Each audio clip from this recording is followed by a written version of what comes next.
Praise the Lord my dear brother and sister, सभी लोगों को जय मसीह की। आज फिर से आपके बीच में एक नया विषय, नया टॉपिक के साथ में आपके बीच में इस वीडियो के माध्यम से आया हूं। आज का हमारा विषय है सच्ची आराधना क्या है। एक बिब्लिकल वे से या फिर एक थियोलॉजिकल वे से आपको बीच में मैं कुछ बातों को रखूंगा। सो आपको, मुझे, हम सभी को एक मसीह जीवन जीने वाले लोगों को पता होना बहुत जरूरी है। बिब्लिकल वर्शिप क्या है, एक सच्ची आराधना क्या है, इसके बारे में एक बाइबल के अनुसार आपको जानना समझना बहुत जरूरी है।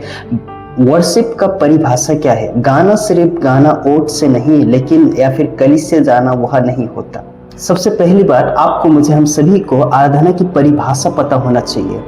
बाइबल के अनुसार केवल गाना गाना या चर्च जाना नहीं होता, लेकिन उसके साथ साथ आपको किन किन बातों को ध्यान देना चाहिए, आज इस वीडियो के माध्यम से आपके बीच में मैं बताने की प्रयास करूंगा। लेकिन उसके साथ साथ हमारा पूरा जीवन का समर्पण बहुत इम्पोर्टेंट, बहुत जरूरी है। हमारा एक मसीह जीवन जीते वक्त ये बातों का ध्यान देना बहुत जरूरी है।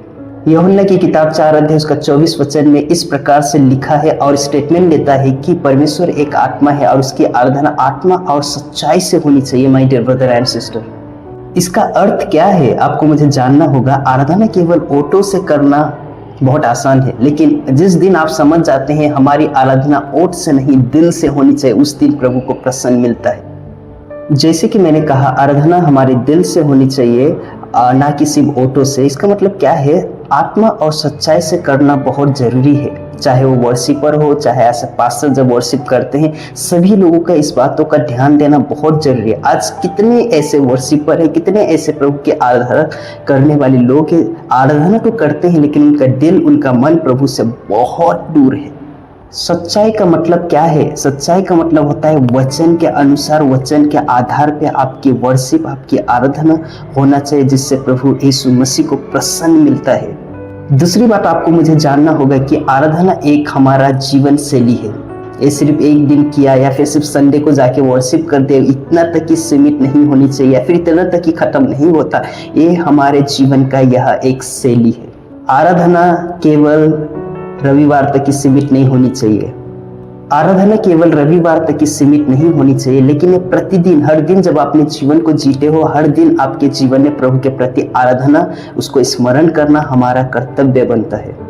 रोमियो की किताब 12 अध्याय 1 वचन, वहाँ पे प्रेरित पौलुस हमें किस बातों को बताते हैं, आपको, मुझे जानना सीखना बहुत जरूरी। रोमियो की किताब 12 अध्याय 1 वचन आपके बीच में पढ़ना चाहता हूँ। इसलिए हे भाइयों, मैं तुम्हें परमेश्वर की दया स्मरण दिलाकर विनती करता हूँ कि अपने शरीर को जीवित और पवित्र और परमेश्वर की भावता हुआ बलिदान करके चढ़ाओ, यही तुम्हारी आत्मिक सेवा है। My dear brother and sister, my dear brother and sister, ध्यान पूर्वक आपको ये बातों को लेना है, गंभीरता में उसको लेके आगे बढ़ना है।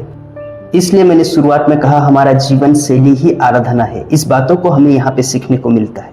आज्ञाकारिता ही हमारे लिए सबसे बड़ा आराधना है प्रभु के प्रति। हम कितना आज्ञाकारी है प्रभु के प्रति, ये हमारा जीवन में दिखाई देना चाहिए। तीसरी बात, आपको, मुझे जानना होगा, समझना होगा, आत्मा और सच्चाई में आराधना करना। ये थोड़ा सा कठिन हो सकता है, लेकिन असंभव नहीं है। आपको, अगर आप गंभीरता में करें तो ये चीज पॉसिबल है। सच्ची आराधना की 2 पहलू है my dear brother and sister, आपको समझना होगा। पहली बात, दिल से या फिर आत्मा में अगुवाई होकर प्रभु के आत्मा की अगुवाई में करना, वो सच्चाई के साथ में दर्शाता है। दूसरा पहलू, सच्चाई के साथ में, परमेश्वर के वचन के अनुसार, परमेश्वर के वचन के आधार पे, वही सच्ची आराधना है। बल्कि सिर्फ भावनाओं में नहीं, लेकिन सच्चाई में आधारित होना चाहिए। आपकी, मेरी, हम सब की, जब हम प्रभु के प्रति आराधना करते हैं, स्तुति करते हैं, इसके ऊपर आधार होना चाहिए। मत्ती रचित सुसमाचार 15 अध्याय उसका 8 वचन में प्रभु यीशु मसीह कहते हैं कि ये लोग ओटों से तो मेरी आराधना करते हैं, लेकिन उसका मन, उनका हृदय मुझसे बहुत दूर है। चौथी बात, आपको, मुझे समझना होगा कि आराधना में स्तुति स्मरण होना चाहिए। आराधना केवल गाना नहीं, लेकिन उसके साथ साथ प्रभु यीशु मसीह को स्मरण करना भी होता है। स्तुति, प्रेज, इसका मतलब क्या है? बहुत गंभीरता में आपको मैं बताना चाहता हूँ, ध्यानपूर्वक सुनना है। उसमें जो गीत होना चाहिए, धन्यवाद और आनंद। दूसरी बात उसी में इंक्लूड करके आपके बीच में बताना चाहता हूँ, समर्पण या फिर सरेंडर बहुत जरूरी है। जब आप आराधना करते हो, अपनी इच्छा परमेश्वर को देना और कठिन समय में भी उसके ऊपर विश्वास योग्य रहना, ये बहुत जरूरी है एक मसीह जीवन में। पांचवी बात आपके बीच में मैं रखना चाहता हूँ, बताना चाहता हूँ, जब आप आराधना करते हो, आपका हृदय का साफ सुथरा होना बहुत जरूरी है।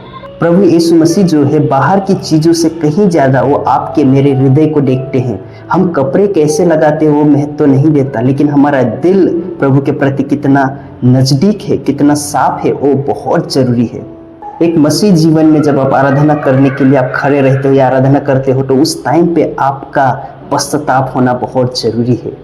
जब आप पश्चाताप करते हो तो आपके जीवन में पवित्रता का जीवन भी बहुत महत्व देता है।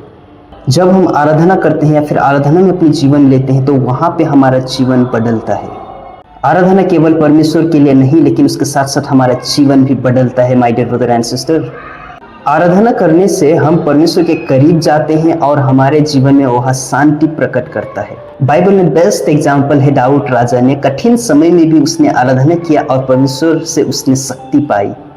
सातवां बात जानना आपको मुझे बहुत जरूरी है, सच्ची आराधना और झूठी आराधना। इसके ऊपर मैं बातों को रखता हूँ।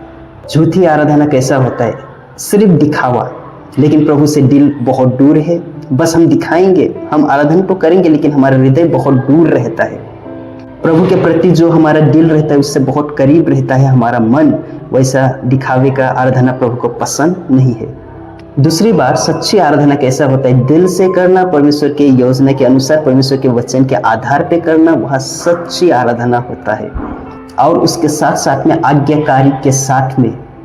अंत में एक ही चीज बताऊंगा my dear brother and sister सभी लोगों को, रविवार तक की आपकी आराधना नहीं होनी चाहिए, उतना तक की सीमित नहीं होनी चाहिए। प्रतिदिन रोज बरोज आपके जीवन में आराधना दिखना चाहिए। और सच्ची आराधना वहां से प्रकट होता है जब आप प्रभु के प्रति सच्चे मन के साथ में, हृदय आपके प्रभु के साथ स्ट्रांग है, सच्चा तरीके से आप जी रहे हो, वहां से आपके हृदय से होना चाहिए है। और उसके वचन पे अपने जीवन को चलाना है, उसके वचन के आधार पे ये हमारा कर्तव्य होना चाहिए। केवल होठों से नहीं, लेकिन दिल से हमारा प्रभु के प्रति आराधना होना ये बहुत जरूरी है। सो मैं विश्वास करता हूँ परमेश्वर इस वचन से हम सभी के जीवन में बहुत ऐसे कार्य करे। जय मसीह की दोस्तों।